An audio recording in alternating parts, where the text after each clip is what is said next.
In 1992, there has been an archaeological dig in Hoxton. This dig, which you are about to see, is the result of research by Margaret Carey Evans into the cult of St. Edmund there that lasted several centuries.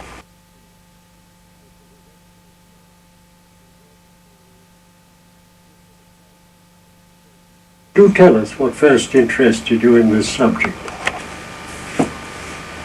Well, when my husband and I came to live at Hoxton in 1962, I already knew of the tradition that St. Edmund had been martyred at Hoxton.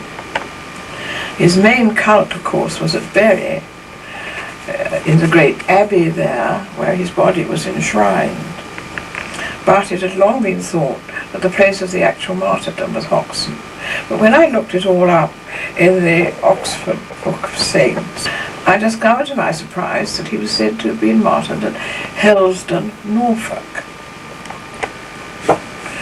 This intrigued me, so I thought I would try, as a sort of hobby, to find out all I could about the connection of St. Edmund and Hoxton. But Margaret, why should it ever have been thought that St. Edmund was martyred at Helsdon?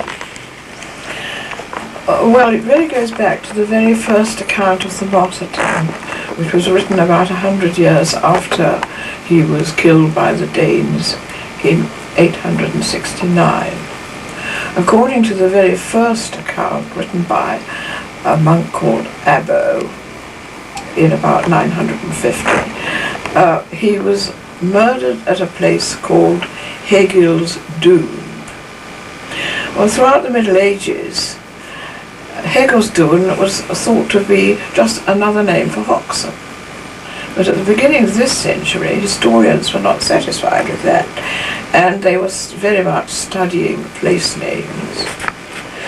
And of course it would be absurd to say that Hoxton could have derived from Helsdon. And they decided that the only place which did coincide with Hegil's Doon was Helsdon, Norfolk. After thinking this over, I decided I must find out all I could about the connection between the saint and Hoxton. And in order to do this with some sort of historical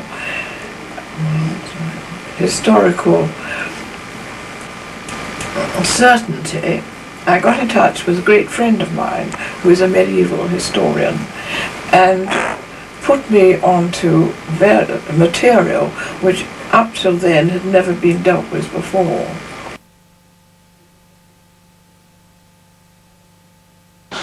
With Miss Dodwell's help, I had access to a lot of documents which showed that the very first mention of the martyrdom, actually in a document, was when Bishop de Lozinga was founding his great cathedral in Norwich.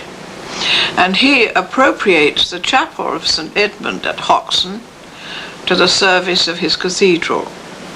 So we know in about 1100 at the latest that the place was already connected with St. Edmund. There was a chapel there already.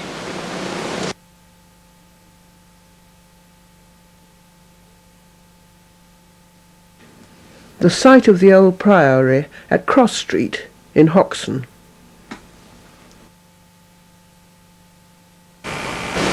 But Miss Dodwell put me on to two hitherto unknown charters, which showed in fact that this chapel had existed at least a century earlier.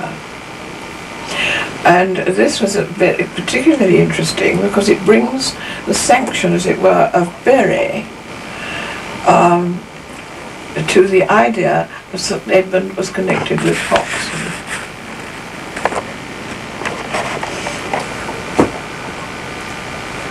Well, in these charters, which I won't go into in detail, it was perfectly clear that there was already this very ancient chapel dedicated to St. Edmund.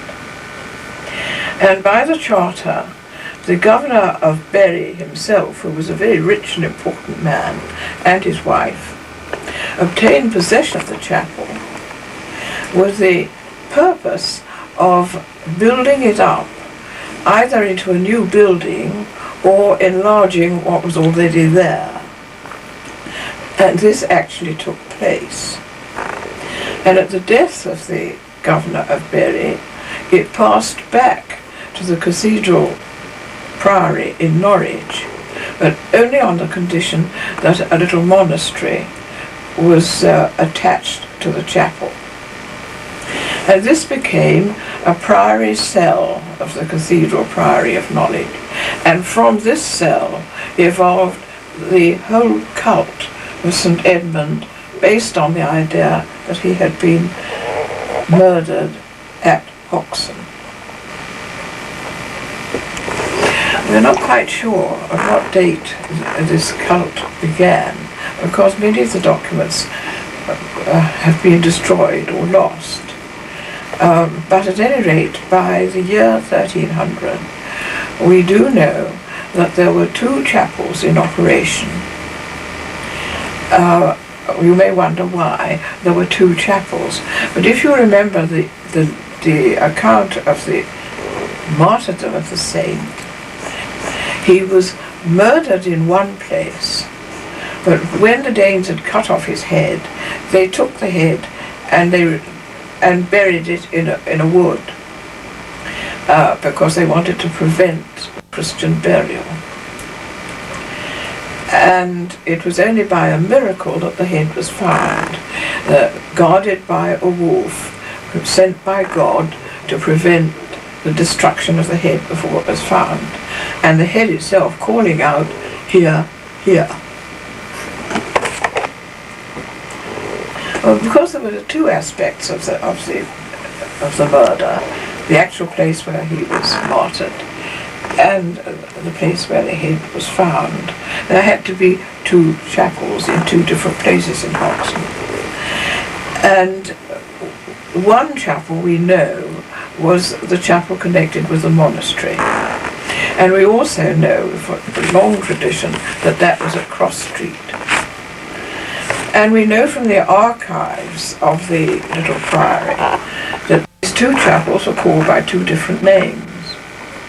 That one was called the Great Chapel, and this we take to have been the Priory Chapel, but the other one was called the New Work, or Newark Chapel. Well, the one which belonged to the Priory was destroyed at the dissolution of the monasteries, but the other chapel continued to exist. But where was that? And eventually my researches really turned on this question of finding out where was this other chapel. And it was that led finally to the archaeological dig. Eventually I found several sources which gave me more or less an idea of whereabout in Hoxton this chapel could have been. For one thing, it was very well known by the 14th century, and a certain poet who lived up in Lincolnshire, who wrote a poetical life of St. Edmund in English, told his readers that Hoxton was the place where the saint was killed, and that there were two chapels there. One was a fair chapel, which commemorated where the head was found, and the other was a lesser chapel where the murder had taken place, and that these two chapels were 1 mile from one another. Well, as we already knew that one chapel was in Cross Street, it meant that somewhere or other the other chapel was within a radius of 1 mile. Then I further found out that the first lord of the manor, Sir Robert Southall, in his will, left some of the priory lands in legacy, and he describes them.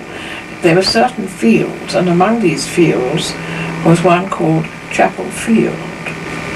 And the mention of Chapel Field with the surrounding fields was definite enough for us to find them all on a map, a state map of 1787.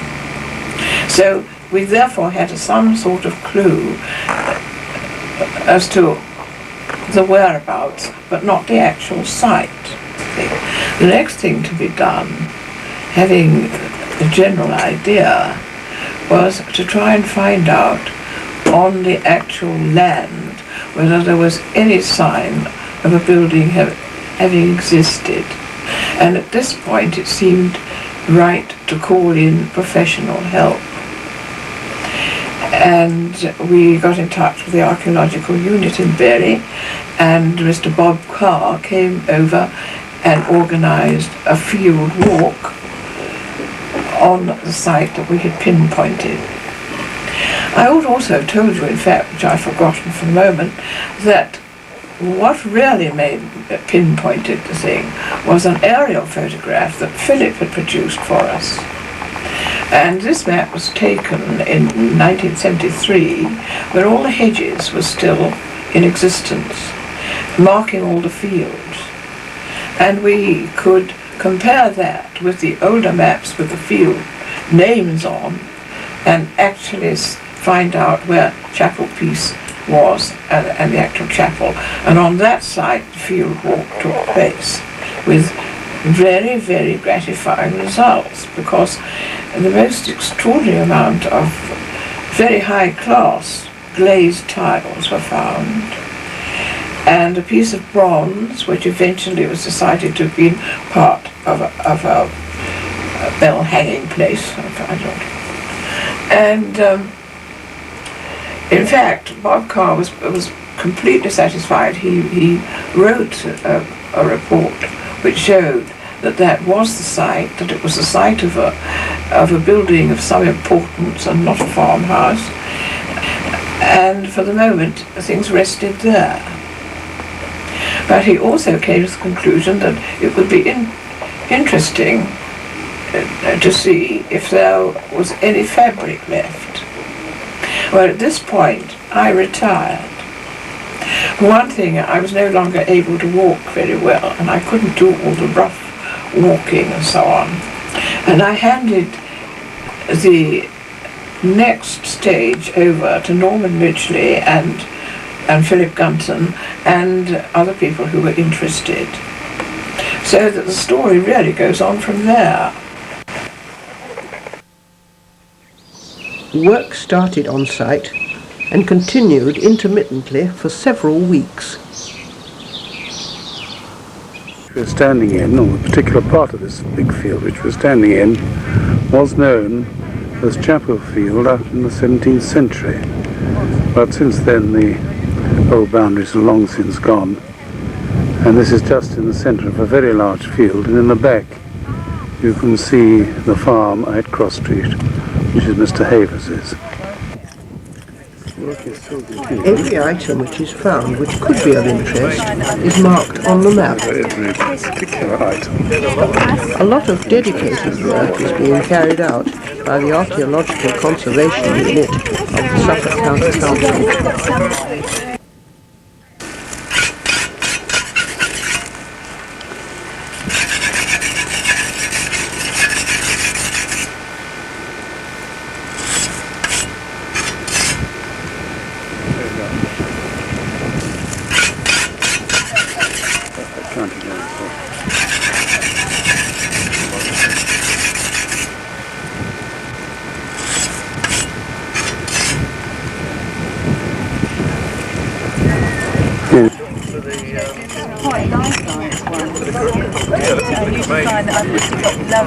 Every particular item of interest is recorded.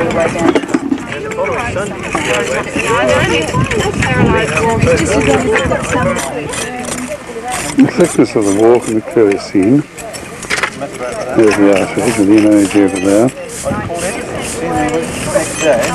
We were looking at the northwestern edge, the corner of the building, those foundations.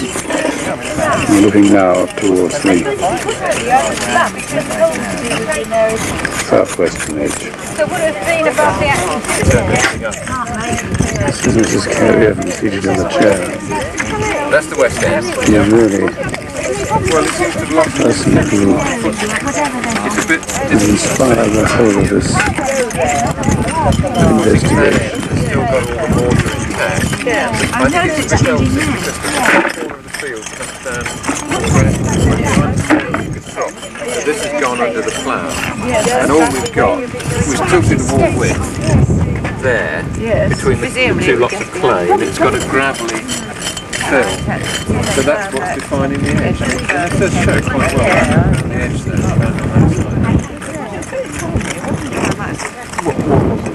16 by 28. Oh, Norman's got it. It's on your notebook. There's a 16 by sketch, Norman. Yes, it's 16 by 28. Just show Percy. The stone have turned up in that corner, and it may be that one of those will have enough architectural characteristics to give it a date. And there was a long cross halfpenny, was it, Norman? I don't know. Well, that was whatever in the corner. That was just Edward the First. it wasn't actually in the building. That would mean that there was somebody around here in about 1300. Several theories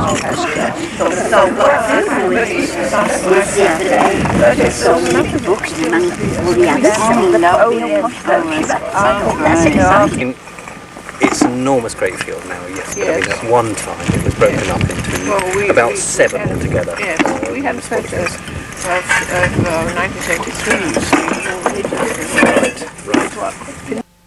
If you're looking at the thing as a whole, you have to jump from viewpoint to viewpoint. And you can see the whole thing in plan. I'm not sure this one shows a great deal, but it's the fact that we've got the better preservation in that one corner. That's right. And this is where we've got the wall plaster that's fallen off the wall, sheltered Yes. inside that higher structure where we've got the wall base. And we've lost, in this area, we've got virtually no roof tile fragments. So the roof tile fragments are fading away. That's right. And we've got a clean edge, which is the edge of this chalky boulder clay. So the preservation, in fact, decreases as you go across the building in that direction until you get to this top corner, which I haven't drawn yet, obviously, but where we've got virtually nothing. But I'm going to have to go back now that the top team have finished clearing this, and I can see that edge much more clearly. I'll go to add that. I'll probably add it to this drawing rather than make a separate drawing. I spent a very steep hip through because at one time it would have been And we've see now that this is planned and recorded, it's quite legitimate to take the data away. So we've removed the evidence, and we get a chance of seeing what's underneath. So that's the next phase for tomorrow or the day after. Is we'll take all of this interior material out until we get to this level, which I think is already it's already on virgin ground. So this Edmund's chapel. We aren't going to try and dig the whole lot.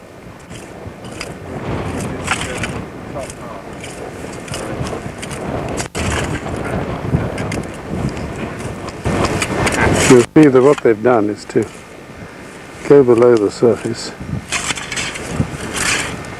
which was level with the tops of the wall when you saw it last in July.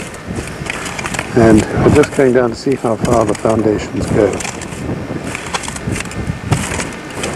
Fortunately, we've got a decent day, and we should be able to make very good progress today.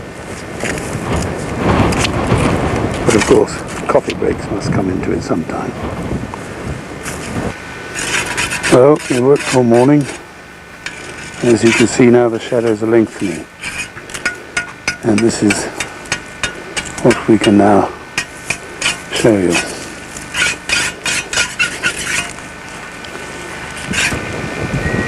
Here is the eastern end of the building.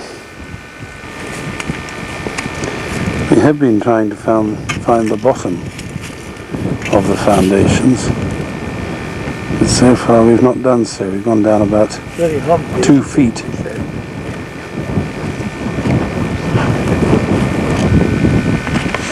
What we've been concentrating on this last few days of November is defining the level of the foundation. What we've discovered in the summer was the base of the wall with the mortar footings, which can be seen in the front foreground. What can be seen in the left, middle distance and distance are the top of the gravel footing which underlies the mortared wall base. We've discovered that it is a heavy gravel deposit, which we'll look at in a minute. The interior of the building's been cleaned up. You can see on the right hand side in the centre the last remaining fragment of the yellow clay floor, which was either a floor in itself or perhaps a floor base for tiles. But apart from that, we've cleaned the rest of the interior of the building down to orangey brick earth subsoil, just to make sure that there are no signs of post holes or building slots for a preceding structure. And really we found no signs of that at all.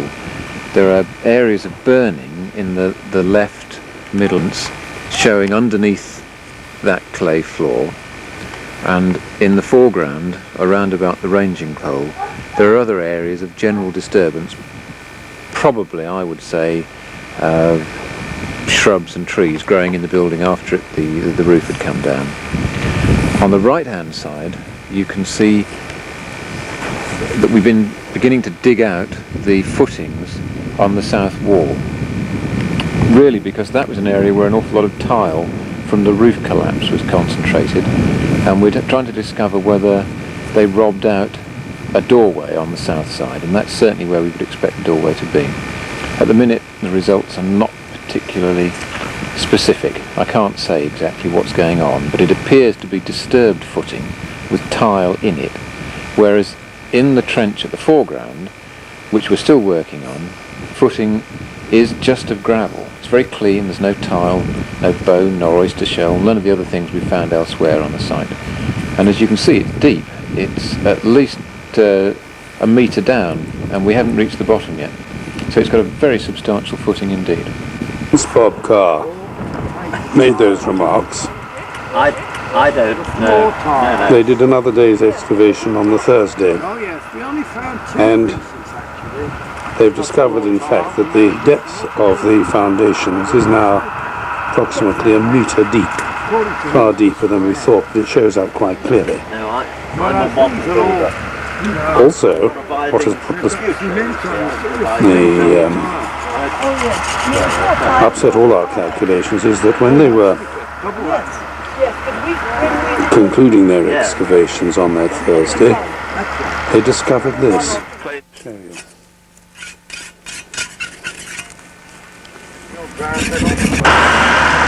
The original ground level was here, and this is mortar which has fallen off from the roof with all these tiles on top of it. This layer of mortar also comes down in a sort of semicircle here. Will you just do that curve again, please, slowly? This mortar tends to come round in a semicircle like that, which suggests an indentation in the ground, and there, going down like that, is a hole in the ground filled with yellow clay, hard clay, quite different from this sandy soil here. It appears to be that deep, and would have been a hole where a post has been extracted, and this yellow clay has been used to fill the hole. What moment do you think it would have been extracted? Somebody getting it out to reuse it in some way, or what? Well, if the whole building was taken down, Well, if there'd been a wooden porch with a very good post, they would have taken the post. Well, I think myself that it was when they were digging this trench for the foundation, anything that was in the way was taken out. You couldn't go much more than 6 to 8 feet above ground, otherwise it wouldn't be stable. True. If it was a building, it would have been a low building. Yes. Well, people weren't so tall in those ages, did they?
869. Dogged research by 92-year-old Margaret Carey Evans points to the village of Hoxton. She's found what could be the chapel built over the spot where St Edmund's severed head was found by wolves.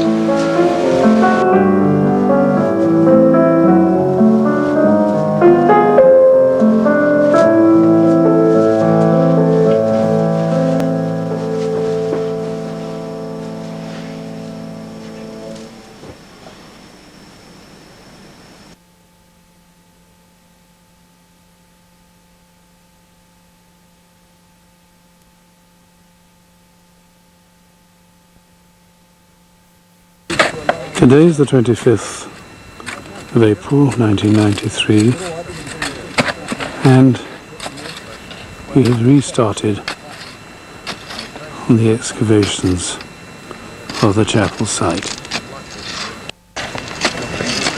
John is here.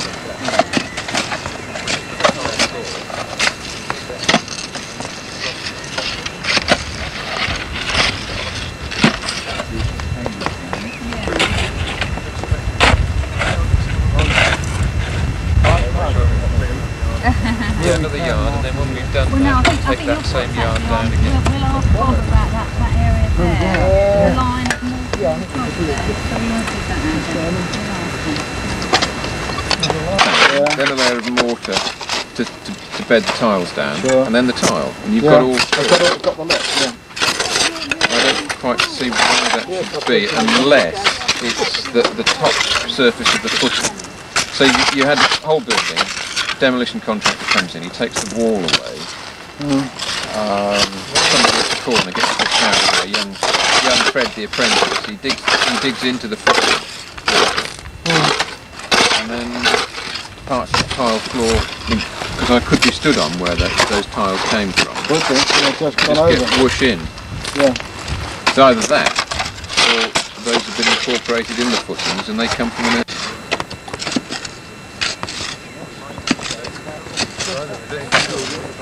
Right through? Yeah. We've had 3 days trying to sort out the building. You can see over to the left we've opened up the excavation and taken in about another 8-foot width outside the south wall. We can look at that in a moment. The other thing that we've specifically tried to do is look at the foundation trench, which was exposed last time. You'll remember one hole in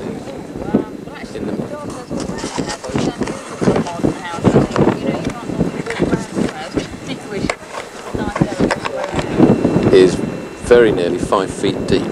It's a quite remarkable depth for a foundation width of just over 2 feet.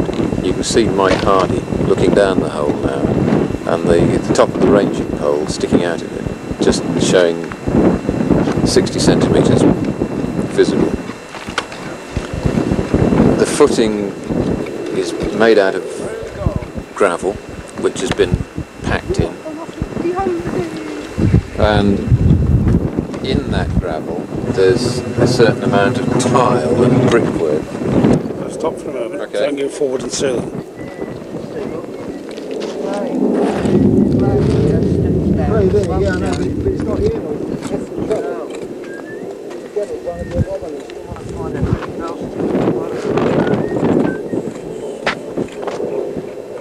You want to get a view down? Well, this is the deepest part of the foundation trench that we've found so far. To the right and left, we've left the gravel footing material still in there. We've just dug right down to the bottom in that one area. And you can see in the middle of the side wall the clay packing of what we think is the post hole, or something like that, which we're guessing is related to a porch or some other feature on the south side of the building. We haven't really done enough digging up on the top surface here to find any more of that. But there is a layer of mortar spreading outside where I think the south door lintel would have, the south door jamb would have been.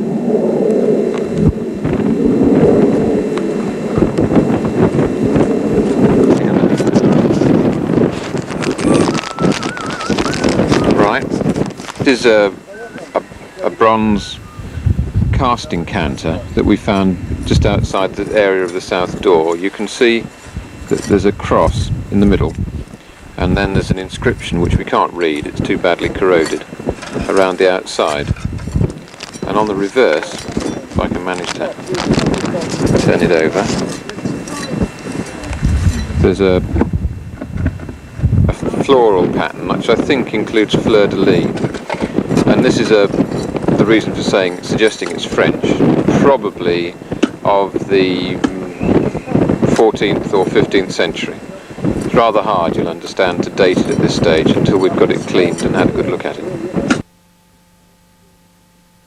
This is the north wall, and they found out by digging down that the foundation sloped. Then there was this hole at the bottom, which was packed with flints. They were not sure what this meant, but knew it was another of these conundrums which the site had been giving to them. As you see, the flints are very closely packed. It was replaced and added to for some reason, as yet unclear. In fact, it seems very unlikely that it could have been added to, because the building is obviously an entire feature. It couldn't have been expanded. And it never had an apse, did it? No. It always ended as a rectangle. Yes, we cleaned that end off, and there was no evidence of the building extending beyond this area. It's just an interesting, distinctive layer, which I can't explain. The other inexplicable thing at the moment on this side is, I don't think you saw this yesterday, did you? Or on Tuesday, down at the bottom. They were doing it out, do you remember? Yeah. Yes. Well, Fireman John has now got to the bottom. So this is undisturbed soil, as is this. There's a little trench cut through it, which stops here. This is undisturbed natural. So we've got an exceptional depth deepening just there. Now how far it goes, I don't know, but I presume it must stop. It's more like to stop here than it is anywhere else in between. So there's a deepening, more or less in the middle of the north wall. What for? It's got big flints in it as well, down at the bottom. Not of course at the door. You were looking for a door one time. Yes. Today is the 29th of April, 1993, and this is the last day of the excavations, which are taking place now until the next ones are held in September, when the crop will be harvested, and a lot of the work at school will have been completed. Bob Carr is over there making his final notes and sketches.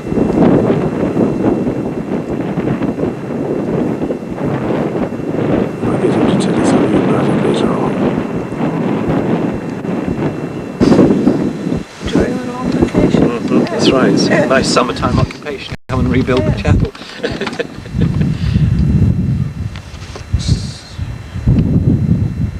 It's quite a substantial amount, really, wasn't it, too?